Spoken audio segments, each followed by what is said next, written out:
सो hey everyone, आ गई हूँ मैं वापस एपिसोड 14 के नेक्स्ट पार्ट को लेकर। तो फैन जाओ जब उसे कहता है कि मैंने सुलंग के साथ ज़्यादा दिन स्पेंड किया है तो मैं तुमसे ज़्यादा उससे जानता हूँ। तो केन कहता है तो अगर तुम उसे अच्छे से जानते हो तो तुम्हें पता ही होगा कि जब तुम उसके सामने आते हो उसे तकलीफ़ होता है तो दोबारा उसके सामने आने की कोशिश भी मत करना। फेंजा को गुस्सा आ जाता है बट फिर भी वो अपनी गुस्से को कंट्रोल करता है और कहता है ज़रा एक नज़र वहाँ घुमाओ, देखो तुम्हारी स्पोर्ट कार को बहुत सारे बच्चे ने घेर लिया है, तो जल्दी जाओ, कहीं वो लोग तुम्हारी कार में स्क्रैच करके कुछ लिख ना दे। किन अपने मन में सोचता है कि सोलंग उसका पहला प्यार है तो वो उसे ऐसे ही जाने नहीं देगा। फेंजा को ये बात समझ आ जाता है और वो स्माइल करते हुए कहता है देखो, प्यार में दोनों तरफ से ही मर्जी होना चाहिए, नहीं तो ये सिर्फ तुम्हारा वन साइड लव बन के रह जाएगा।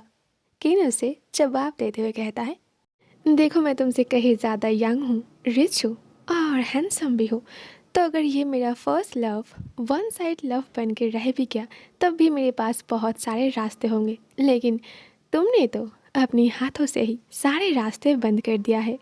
ये कहने के बाद वो अपनी कार की तरफ जाता है और रिमोट से कार के डोर को ओपन करता है और ये देखकर आसपास जो लड़के मौजूद था वो सब लोग कार की ओर देखता है और फिर किन की ओर देखते हुए कहता है कि wow, he is so handsome। तो ये देखकर किन फैन जाओ की तरफ देखकर स्माइल करता है। इधर फैन जाओ तो गुस्से में अपने मन में उसे लेकर बुरा भला कहने लगता है। तो कार की इंजन स्टार्ट करके जब किन बस वहाँ से निकल नहीं पा रहा था तभी फैन उसके कार के सामने आ जाता है तो किन को अपना कार रोकना पड़ता है। अगर तुम चाहते हो कि यू सोलंग सेफ रहे तो तुम्हें उससे दूर रहना चाहिए। किन उसे कहता है क्यों, मैं उससे दूर क्यों रहूं? फैन कहता है क्योंकि मैं जानता हूँ कि तुम एक पागल हो और हम दोनों ही सेम टाइप का है, तो मैं नहीं चाहता कि कोई और भी उसे हर्ट करे। दूसरे सीन पर यू सोलंग को दिखाया जाता है वो नेबर के घर से तियन तियन को लेकर अपने रूम पर आता है, फिर उसे फ्रेश करके उसे कुछ खाना खिलाकर उसे सुला देता है। तभी अचानक उसके स्टमच पर पेन होने लगता है। वैसे तो ये पेन इन दिनों उसे बहुत परेशान कर रहा है। मेडिसिन खाने के बाद ये पेन ठीक हो जाता है, लेकिन वो मेडिसिन भी ख़त्म हो गया है तो वो जल्दी कोट पहन लेता है और एक बार तियन तियन को जाकर देख लेता है और अपने मन में कहता है कि परेशान मत होना बच्चा, मैं जल्दी ही घर वापस आ जाऊंगा, ठीक है।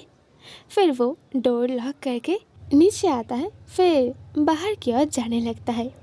तभी उसे पीछे से कुछ आवाज़ सुनाई देता है जैसे कि कोई उसे फॉलो कर रहा है। वैसे तो ये कॉम्प्लेक्स थोड़ा पुराना है और बहुत सस्ता भी है, इसीलिए यहाँ उतना सिक्योरिटीज नहीं है।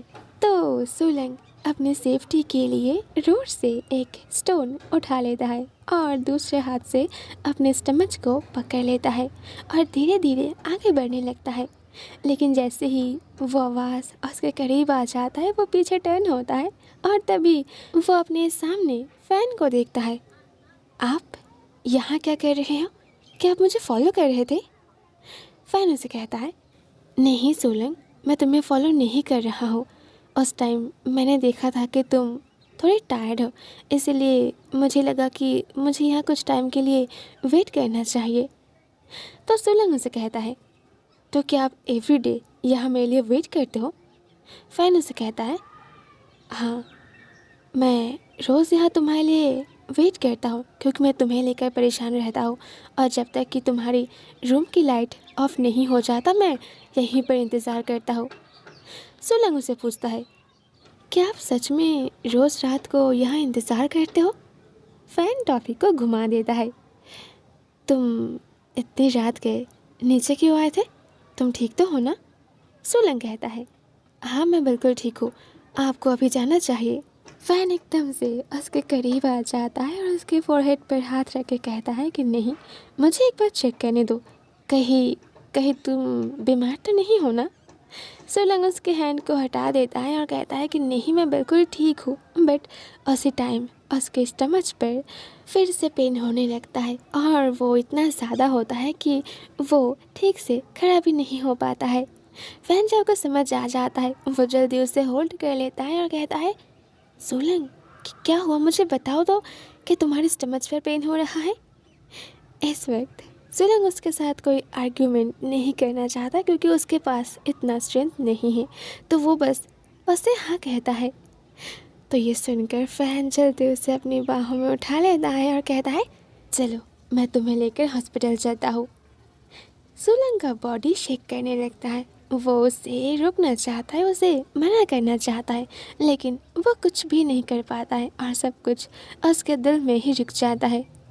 इस वक्त उसे पास्ट की वो सारी बातें याद आने लगता है जब फैन ऐसे ही उसे अपनी बाहों में उठाकर बेडरूम तक लेकर जाता था। लेकिन अब सिचुएशन वैसा नहीं है, तो उसे थोड़ा गुस्सा भी आता है और थोड़ा शाय फील भी होता है। लेकिन आसपास कोई भी नहीं था, तो उससे थोड़ा रिलीफ फील होता है, क्योंकि अगर किसी ने उन दोनों को ऐसे देख लिया तो ये उसके लिए अच्छा नहीं होगा। मुझे हॉस्पिटल नहीं जाना, आप बस मुझे नीचे उतार दो, मेडिसिन खाने पर मैं ठीक हो जाऊंगा। लेकिन फैन ऐसा नहीं करता है। वो तो उसे और भी टाइटली होल्ड करके भागते हुए हॉस्पिटल की ओर जाने लगता है। तो सोलंग उसे कहता है, आप समझ क्यों नहीं रहे हो, घर पर ध्यान देन अकेला है, मैं उसे लेकर परेशान हूँ। तो फैन थोड़ा स्लो हो जाता है और कहता है, आर यू श्योर ना, मेडिसिन खाने पर ये पेन ठीक हो जाएगा? तो ठीक है, चलो मैं सबसे पहले तुम्हें घर छोड़ देता हूँ और उसके बाद मैं तुम्हारे लिए मेडिसिन लेकर आता हूँ। तो दूसरे सीन पर वो सीधा उसे घर छोड़ देता है और मेडिकल शॉप पर चला जाता है। कुछ टाइम बाद जब डोर पर नॉक होता है, सोलंग एक बार हैंड वॉच की तरफ देखता है और अभी सिर्फ 6 मिनट हुआ है, जबकि ये पॉसिबल नहीं है उसके घर से मेडिकल शॉप तक जाने के लिए। फिर वो जल्दी जाकर डोर ओपन करता है और फैनजाओ उसके हाथ में पैकेट थमा देता है। सोलंग तो उसे देख कर ही समझ जाता है कि ये पर्सन भाग कर गया था और जल्दी में आ रहा है। फिर वो उसे थैंक यू कह के डोर बंद करने ही वाला था, फैन उसे स्टॉप करता है। मैं तुम्हें हेल्प करूँगा, मैं तुम्हारे लिए कुछ बना देता हूँ और फिर मैं चला जाऊँगा। सोलंग कहता है कि कोई ज़रूरत नहीं है, मैं खुद बना सकता हूँ। फिर वो डोर को बंद करने जाता है, लेकिन अगेन फैन उसे स्टॉप कर लेता है और धीरे धीरे अंदर आ जाता है। सोलंग, मैंने कहा ना, मैं बस तुम्हारे लिए कुछ बना के देता हूँ और फिर मैं चला जाऊँगा, आई प्रॉमिस, इसके अलावा मैं कुछ नहीं करूँगा। तो सोलंग हाँ कह देता है और फिर सोफे पर आके बैठ जाता है। उधर किचन में फैनजाओ उसके लिए कुछ खाना बनाता है। उसे ऐसे खाना बनाते हुए देखकर सोलंग को अगेन पास्ट की वो बातें याद आने लगता है जब फैनजाओ बहुत प्यार से उसके लिए खाना बनाता था। वो सारी मोमेंट्स कितना स्वीट था। वो जल्दी अपनी माइंड को ठीक कर लेता है क्योंकि उसे ये सब कुछ याद भी नहीं करना। फिर वो अपने मन में कहता है कि उसने अगेन उस बैटमैन को अपने घर पर इनवाइट कर लिया है। कुछ टाइम बाद जब खाना कंप्लीट हो जाता है, फैन एक कैंडल लेकर किचन से बाहर आता है और रूम के लाइट को ऑफ कर देता है। फिर धीरे धीरे सोलंग के पास आकर वो उसे हैप्पी बर्थडे विश करता है। कुछ सेकंड पहले ही सोलंग का नज़र एक बार घड़ी की ओर गया था और तब उसने नोटिस किया था कि अभी रात के 12 बज रहा है। आज तुम्हारे स्टमच में पेन है तो तुम केक नहीं खा सकते, तो जल्दी से इस कैंडल को बुझा दो और कुछ विश मांगो। सोलंग करीब तो आता है लेकिन उस कैंडल को नहीं बुझाता है। फिर आंखें बंद करके उसे कहता है, गेस करो मैंने क्या विश मांगा। ये सुनकर फैन के चेहरे पर जो स्माइल था वो धीरे धीरे गायब हो जाता है। फिर सोलंग उठकर रूम के लाइट्स को ऑन कर देता है और वापस आकर फैन से कहता है कि मुझे एक्चुअल में नहीं पता मेरा बर्थडे कब है, इसीलिए मैं कभी भी अपना बर्थडे सेलिब्रेट नहीं करता हूँ। तो फैन उसे कहता है, लेकिन हम दोनों ने डिसाइड किया था कि आज के दिन ही हम सेलिब्रेट करेंगे। सोलंग सोफे पर जाके बैठ जाता है और कहता है, पहले तो आपने मुझसे और भी बहुत सारे प्रॉमिस किए थे कि आप अच्छे से रहेंगे, आप मेरी बात सुनेंगे, लेकिन क्या सच में आपने ऐसा किया? आप मेरे लिए कुछ कुक करना चाहते थे वो हो गया ना, तो अब जा सकते हो। फैन उस कैंडल को लेकर खड़ा होता है। ठीक है, अगर तुम्हें कोई विश नहीं मांगना है तो फिर मैं ही तुम्हारे लिए एक विश मांगता हूँ। फिर वो आंखें बंद करके कहता है कि डायरेक्टर यू और तियन तियन हमेशा खुश रहे। और तभी वॉल पर एक साउंड होता है।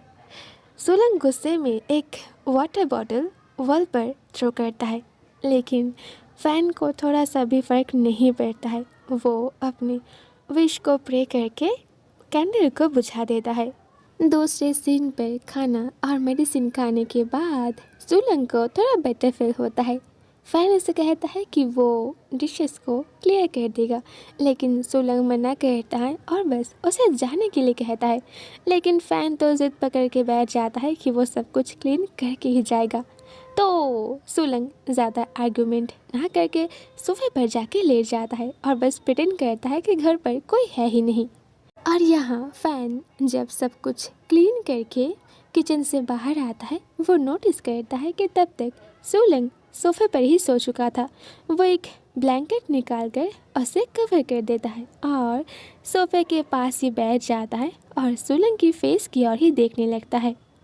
कुछ टाइम बाद वो अपने आप को नहीं रोक पाता है। वो धीरे धीरे उसकी फेस के करीब जाता है और उसे अगेन वो रोज़ का स्मेल आता है। वो और भी करीब जाकर उसे कहता है, डायरेक्टर यू, क्या तुम मेरे परीक्षा ले रहे हो? अगर मैंने तुम्हें किस किया तो क्या होगा? सोलंग आंखें बंद करके ही उसे कहता है, तो आपके लिए अच्छा नहीं होगा। ये सुनकर फ़ैन के चेहरे पर स्माइल आ जाता है। वो कहता है, ठीक है, मैं चला जाता हूँ, तुम रेस्ट करो। और अगर किसी भी चीज़ की ज़रूरत पड़े तो मुझे कॉल करना, मैं उसी वक्त तुम्हारे पास पहुँच जाऊँगा। फिर वो उसके हेयर पर किस करके वहाँ से चला जाता है। ऑलराइट, लौटूंगी बहुत जल्द पार्ट 3 के साथ। सो सून, टाटा।